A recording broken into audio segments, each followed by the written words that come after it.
இனிமேல்னாச்சும் சுரேஷ் தங்கராஜ் பேச்ச கேட்காம அழகுமதியோட சேர்ந்து வாழ்ந்தா நல்லா இருக்கும்னு யாரெல்லாம் நினைக்கிறீங்களோ, அந்த வீடியோக்கு ஒரு லைக் போட்டுருங்க. சுரேஷ் வீட்டுக்கு வந்ததும் அழகுமலர் தனியா கூப்பிட்டு பேசுறாங்க. "என்னடா சுரேஷ் எங்க போன? ஏன்டா அந்த பொண்ண தனியா விட்டுட்டு நீ பாட்டுல போயிட்ட? அதுவும் இல்லாம அந்த பொண்ண கட்டாயப்படுத்தி கல்யாணத்துக்கு சம்மதிக்க வச்சிருக்கீங்க. ஏன்டா இப்படியெல்லாம் நடந்துக்கிட்ட அந்த பொண்ணுகிட்ட?" அப்படின்னு சொல்லிட்டு அழகுமலர் சுரேஷ் கிட்ட கேட்குறாங்க. உடனே சுரேஷ் இருந்துகிட்டு, "அண்ணி நான் என்ன பண்ணேன்? என்னுடைய சூழ்நிலை அப்படி அமைஞ்சிருச்சு அண்ணி" அப்படின்னு சொல்லிட்டு சுரேஷ் சொல்றாங்க.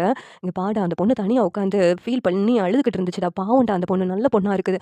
என்னமோ உங்க மாமா உனக்கு ஒரு நல்ல காரியம் பண்ணியிருக்குன்னா, அது இந்த கல்யாணம் தான்டா. அத நீ ஏத்துக்கிட்டு அந்த பொண்ணோட சந்தோஷமா சேர்ந்து வாழணும்டா. அதுதான் எங்களோட ஆசை" அப்படின்னு அழகுமலர் சொல்றாங்க. சுரேஷ் வந்துட்டு, "எப்படி அண்ணி இத்தன நாளா அந்த பொண்ணு கூட நான் சண்டை போட்டுட்டே இருந்திருக்கேன். அப்படி இருக்கும்போது, அவள எப்படி நான் மனைவியா ஏத்துக்கிட்டு வாழ முடியும் அப்படின்னு நினைக்கும் போதே தலையெல்லாம் சுத்துது" அப்படின்னு சுரேஷ் சொல்றாங்க. உடனே மலர் இருந்துகிட்டு, "அதெல்லாம் நீ கல்யாணம் முடிக்கிறதுக்கு முன்னாடி யோசிக்கணும். உங்க மாமா சொன்னதுக்கெல்லாம் சரின்னு தலையாட்டிட்டு கல்யாணம்லாம் பண்ணிட்டல்ல. அப்புறம் என்ன யோசிச்சுட்டு இருக்க? அந்த பொண்ணு கூட சேர்ந்து சந்தோஷமா வாழ பாரு. நல்ல பொண்ணா இருக்குது.